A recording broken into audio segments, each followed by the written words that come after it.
All right. Okay.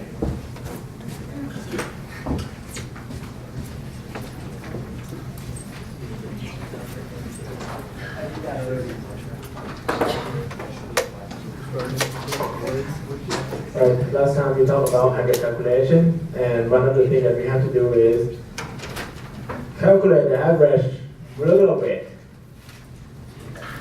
I have a guest speaker to talk about that today, right? And please welcome her. It will be the exam. Okay? Hi, I'm Jayati and I'll be the grader of the class. So I just wanted you guys to know that I'm with numbers, so please smile.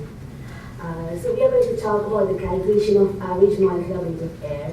Since we know that the average molecular weight, we have to calculate it by taking the molecular weight of each component and the mole fraction of each component, and we multiply them and we sum them up.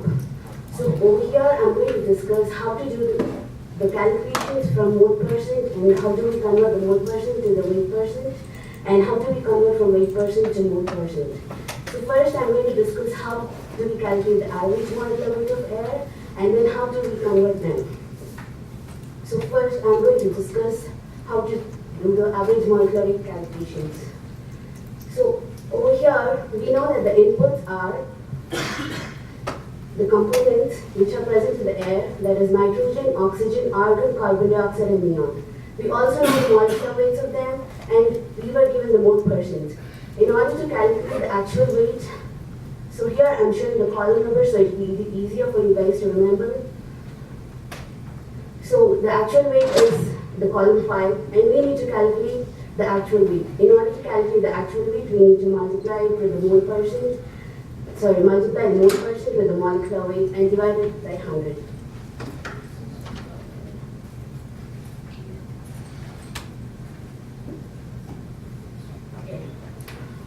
So we also know that the mole percent is equal to the volume percent. And over here, I'm denoting the column numbers too.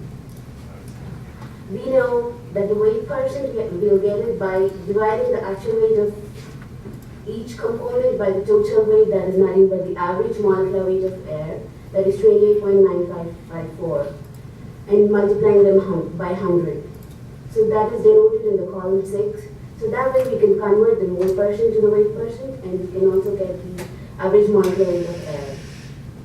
So are we good here?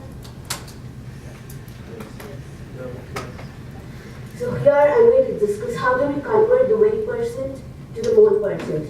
We already know the inputs, that are the components in air, and we also know the weight percent, and we also know the molecular weight. So we multiply the weight percent with, we divide the weight percent with the molecular weight of each component, and we get the number of moles.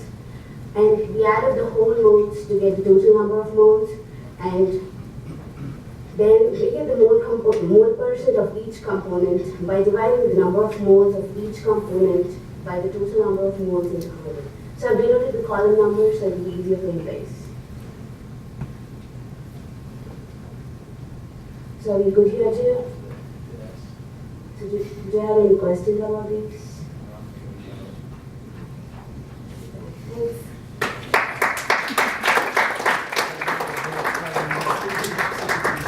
All right, when you actually do it in the exam, it won't be nitrogen, oxygen, argon, carbon dioxide, something. It will be methane, propane, butane, okay? Maybe some carbon dioxide. We need to know that, so we use the right chart.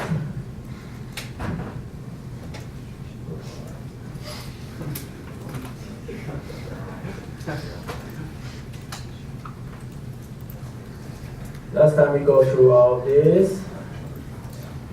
That's the right chart to use. Okay, look at this one. This Muller diagram is for 0.6. Okay. So if you have two charts, 0.6 and 0.7, use the right one. Okay. The composition will be given, and calculate average molecular weight, then divided by how much? 20 something? Okay. 28.96 or 29 and get the gas gravity and open the shot. From last time, we end here. Okay. Anyone have a chance to take a look how we get this number 379? Everyone can do that. Not a problem. Okay. So 1 pound mole is about that much, 380 cubic foot at kind of standard condition. Okay. All right. With that number, we know number of standard cubic foot. We divided by that cubic foot, we get the pound mole per day, and then we already know BTU per pound mole.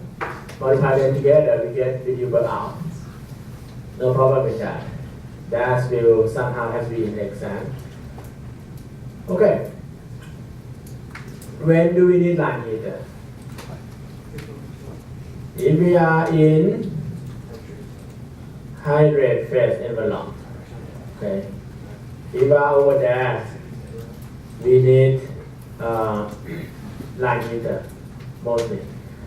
So this line is for pure methane. Okay, we are 0.6. So if I have only pure methane, and my field is 100 psi, I don't need line heater, right? Because I'm outside the hydrate phase envelope. Okay. If I'm 0.6, okay, specific gravity of 0.6, and I'm still outside the hydrate phase envelope, I don't need line heater. Correct? But if my field is high pressure and happen to be inside the hydrate phase envelope, I need line heater.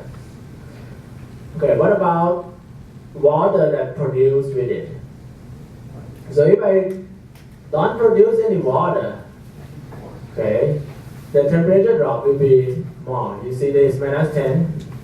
Last time we did. If we don't produce any water or no oil production, no liquid production, the temperature will drop 10 more Fahrenheit. If we don't produce anything, okay, no oil with it. If we produce just 50 barrels of oil per million standard cubic foot, the temperature drop will be less, right? If we produce a lot of oil, a little bit of gas, mostly we don't worry about temperature drop or JT cooling, okay? So if we have oil, a little bit of gas, no JT cooling, no line heater. Good? Okay. So when we have a lot of gas in high pressure inside the hydrate phase envelope, we need a line heater. This is a calculation to get the BTU per pound mole. Okay, this is another graph to convert from BTU per pound mole to BTU per hour. If this graph is not given, you know what to do, right? This is how to calculate volume for 1 pound mole.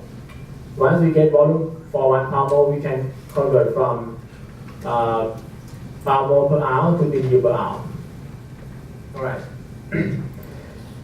Line heater, we talk about this. Okay. Line heater are common, less expensive than RTX, which we will look at it later. Easier to operate than RTX.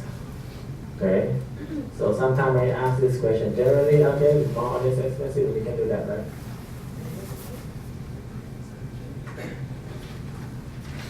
Okay, this is what inside the line heater. Okay, green part is water, warm water. Orange is heated element. So what happened is we heat water first, and hot water is used to heat the gas stream. Okay. At the inlet, gas coming in. It gets hotter and hotter and hotter and hotter, and then go to the choke. Okay, this is a choke. Move up. Okay, and then sometimes it go to another small vessel on the top, and it separate gas, oil, water from each other. One thing to pay attention here is, let's have this one, safety head, okay, safety relief valve, okay. Safety relief valve is good. Is it good? Yeah, so that if the pressure builds up, it releases the pressure, it doesn't explode. It's have this chimney, and chimney has to be long enough, okay. This is a working mechanism. Pressure drop from choke causes the temperature drop. You already know how to calculate that, right? Okay. After the drop, temperature should stay above the hydrate formation, especially for single pass. Single pass means we heat it first, then we choke it, and the temperature still stay above the hydrate formation temperature. We have split pass. Split pass is the choke stay in the middle. We preheat it on L1, we preheat it, it's getting hot. We choke it, temperature drop, and we heat it again. Okay? This is split pass. Alright? So, how do we do the calculation to know which one to buy? Okay? There are going to be several model numbers for us to buy. Like at the end of the day, we want to know this. See this table? Standard indirect heater.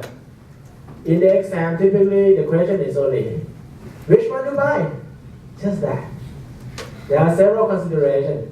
Diameter, firebox rating, coil area, equivalent length. If you circle one, okay, that's it. 50 point or something, okay? That's the end we want to do. We want to find out which one to buy. We want to buy the right one. So to buy that, okay, this is a picture of those things. Okay, we put hot water in. Hot water temperature can be about that. Okay, 180, 190, 200 F. Too hot means we may prone to have evaporation. Okay, if you want even hotter, we can use glycol, but typically don't try to do too hot. If we do too hot, we may consider a lower temperature option and like have more area of the coil or something else. Okay.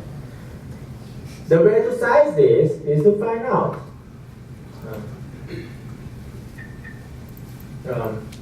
firebox rating. Okay, you see this firebox rating?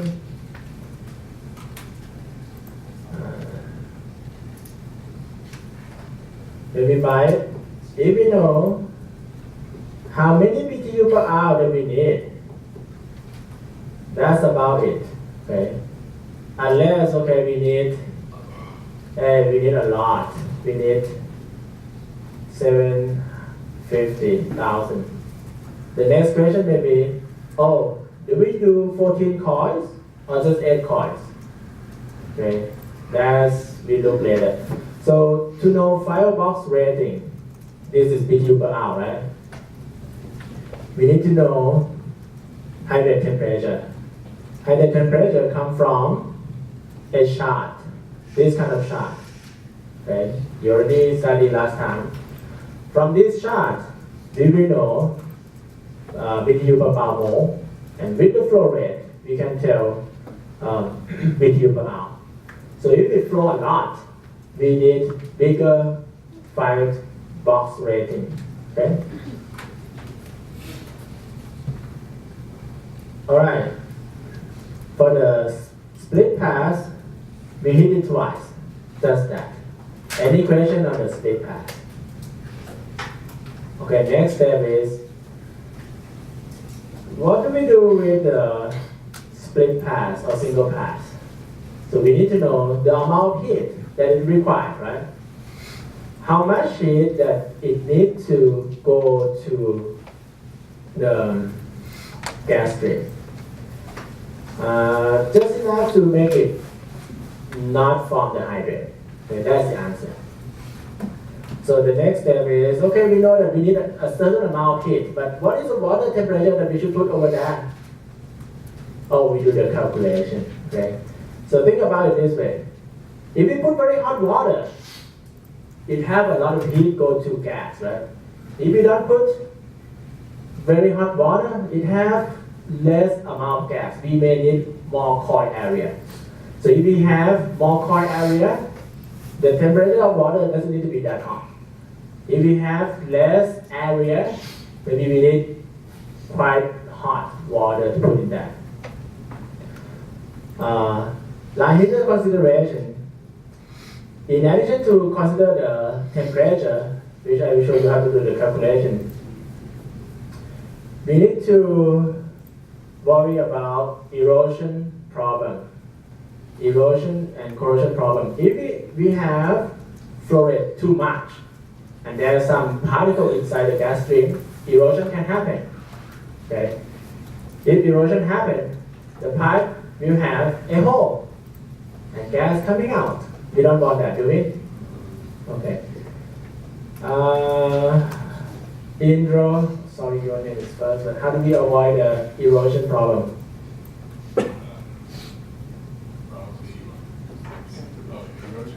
Erosion problem in the coil. We have this coil, that's my coil picture. We have the coil.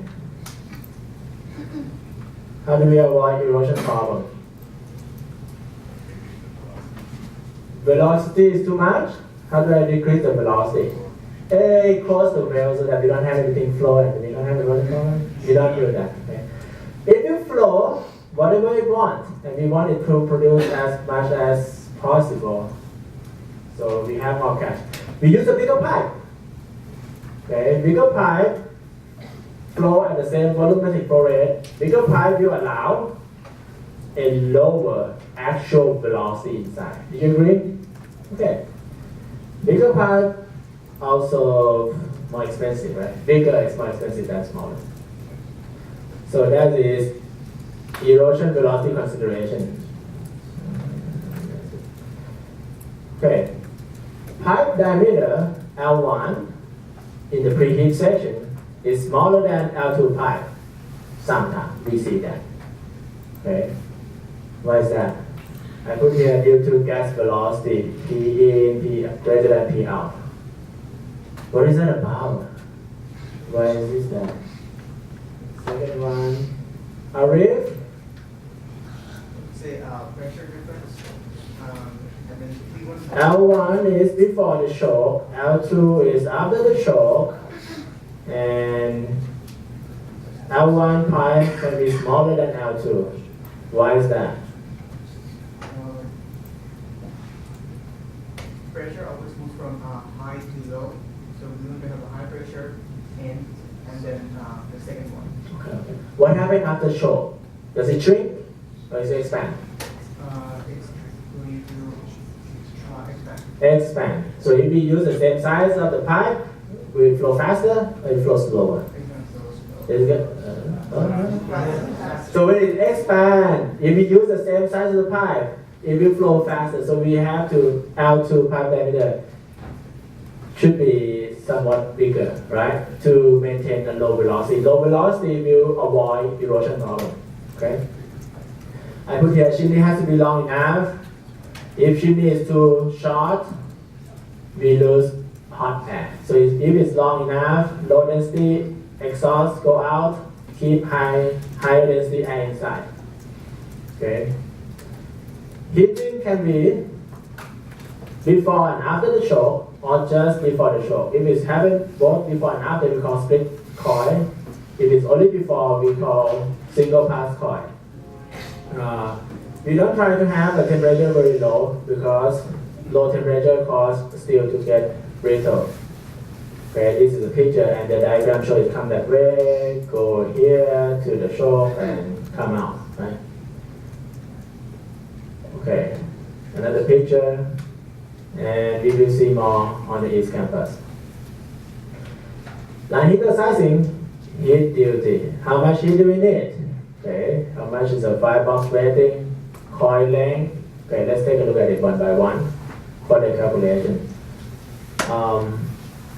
We can do single pass coin or split pass coin. We already talked about that. Okay, and the calculation comes soon, okay? What you need to know about line heater is, it is indirect heating method, okay? We ask every year, is it direct or indirect heating method? It's indirect. Heat water first, then use water to heat the pipe. Heat transfer calculation is similar to the one used in chill and tube heat exchanger, okay, for heat transfer calculation. The calculation purpose is to find which one to buy, okay, or to check if the recommendation that you get from the company is too much or not. Maybe the person who sell the line heater say, buy this one, it's really good, it's big enough. And you do a calculation to double check. Most of the time it's matched, okay? If it doesn't match, probably you did it wrong, but okay, sometimes you did it right and they may did it wrong. Okay, heat transfer calculation will lead us to find out what firebox rating we need, okay? Heat transfer for indirect heat transfer, Q equal to U multiplied by A multiplied by T sub M. Okay. T sub M is a log mean temperature difference. Okay. The unit of T sub M is Röntgen. Okay. Or can be Fahrenheit. Capital U is overall heat transfer coefficient or film coefficient, BTU per hour per feet square per Fahrenheit. So basically it's a amount heat per time per area per degree temperature. In SI it is this, watt per meter square per Kelvin. Do you want to know about that? Memorize it? It's in the test every year too. Okay? So you need to know about the unit. What is the unit of or of mass transfer? You need to know about that. A, total heat transfer area. Okay. How much is the area that the coil provides? We multiply them together. Area, Ft square, okay, U, so Ft square cancel with that, that's cancel with area. Log mean temperature, cancel with F, at the end we get BTU per hour. Okay?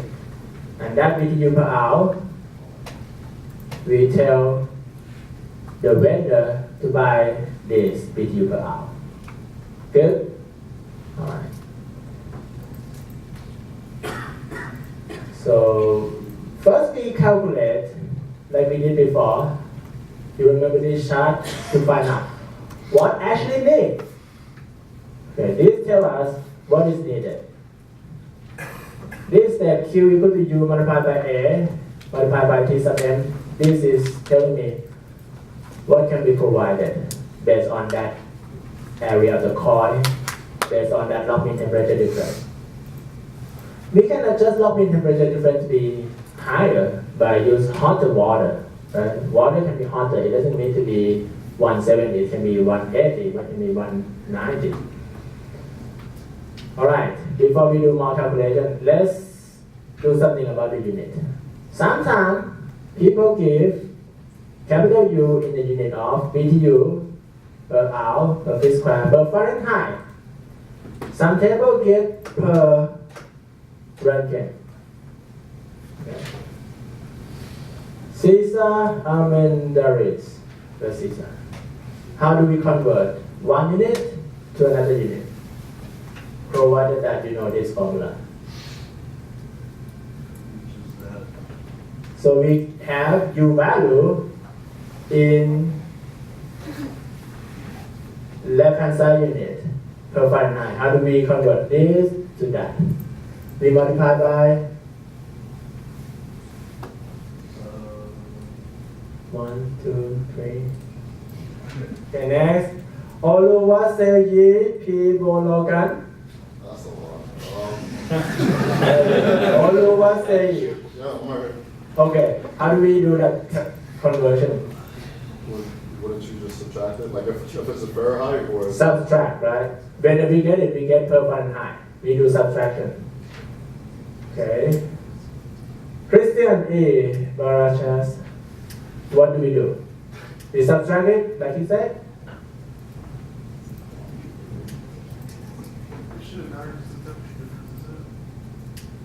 It is. Oh, it shouldn't matter. You believe him? He said it doesn't matter. Who believed him? I think so. Okay, I believe him too. So it doesn't matter. Long temperature is a difference. Even if it is given in that unit or that unit, it's the same. The only time that it matters is when you use PV equal to ZNRT. Notice that capital R can be in various units, but it never comes in Fahrenheit, right? It's always an absolute value. When the formula requires just the absolute value, then it can be matter. But in this case, log mean temperature difference is the difference. It doesn't matter. Okay? Log mean temperature difference. And you will see the formula in a little bit, that it doesn't matter. Okay, the next step is U value. To calculate the amount here is UA T sub m. T sub m is a log mean temperature between water and gas. Okay, we will talk about that. A is the coil area. U value overall film coefficient. Benjamin, or is that you, Benjamin? Where's Benjamin? Or Benjamin F. Bell. What is U value? Is it a pipe property, gas property, water property, or flow property? What is U value? Film coefficient. Where's that film? You see this way? U is the overall film coefficient. Is that a solid? What is that U value? Is it the fluid property, solid property, solid property, or flow property? If it doesn't flow, do you think we have indirect heating? We may have a little bit due to natural convection, but mostly no. Right? We will have conduction. So that U value is actually kind of flow property. Depending on, so if I have a pipe and the wind blow across it, wind blow very fast, it has high U value. If wind blows slow, it has lower U value. So U value is kind of flow property. Okay? So it tells how much heat can go from water in the bath to the gas stream. If gas stops moving, we don't have much heat transfer inside. Okay? If water outside doesn't kind of moving, we don't have much heat transfer. So in the indirect heating method, there's a chart to read. Okay?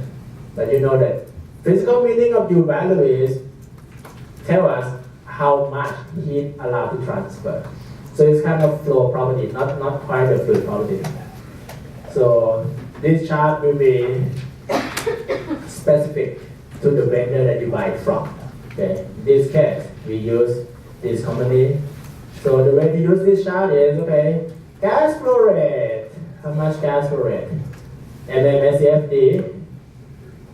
And we know pipe size, 1 inch, 2 inch, 2.5, 3 inch, 3 inch. So you can tell, look at this. If I have 4 inch and the gas flow rate of this much, okay, the same gas flow rate for 4 inch, I have maybe about 30, film coefficient of 30 BTU per hour per centimeter per Fahrenheit. If the pipe gets smaller, like 1 inch, and the pipe gets just 1 inch, I have higher U value. Interesting? Okay.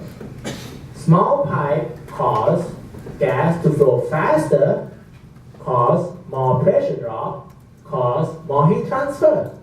Okay? So when there's a flow against the pipe wall, have a lot of friction there, we have more heat transfer. If it doesn't shear against each other much, we don't have much heat transfer. So this tells me when it flow faster, when gas flow faster, we have more heat transfer. Okay? So that's why different pipe size have different flow rate. But when the gas flows faster, does it not spend less time in the heater? It spends less time in heater. So you still have more heat transfer? More U value. More U value. Okay. U value represents how many BTU can be transferred within 1 hour per a certain area if we have a temperature difference just 1 F. So if we flow faster, even though the cross-section area, the flow area, the heat transfer area is the same, the temperature difference is the same, we have more heat transfer. So now we take care of U value. Okay, next step, okay, this one is about the example. If you have 3 minutes like we filled today, 2-inch X heavy pipe, so I read it, then I can tell, okay, that is 94 BTU per hour per square cubic foot per Fahrenheit. Let me answer this question. Joseph J. Black, that's Joseph. Oh, Joseph is not here, I'm sorry. Zachary M. Bolt. Zachary, if I give you U value in this unit, BTU per hour, can you convert to SI units? I'm sure you can. All right. Okay. Very good. Very good. Is it too difficult? Right now, yes. In the test? Oh, okay, okay. I'll put it in that. Okay, we have U value. And the next step is What's the conversion from BTU to watts? I have to give you like BTU is not BTU per watt. BTU can be converted to joules. Okay, joules per second is watt. All right, but that is BTU per hour. Okay, but that's you studied that like long time ago already. I mean that is a fair question to ask in the exam if I ask and you answer. Okay. T sub m. Okay. T sub m is calculated based on greatest difference, okay, minus lowest difference divided by ratio of those two. That is T sub m. Okay. It's just the same concept as a flow in a heat exchanger. In a heat exchanger, whether it's counter-current flow, concurrent flow, they use that. Okay. In our case, I'll show you in an example how we actually calculate T sub n. So, okay, greatest difference. In this case, you see H1, TH1, plane 1. So TH1 is over there. TC1 is over there. So this distance is the greatest difference. This distance is lowest difference. Okay. Put the number in, do the ratio, that is T sub m. The unit of T sub m is Fahrenheit or Röntgen, it doesn't matter. Okay.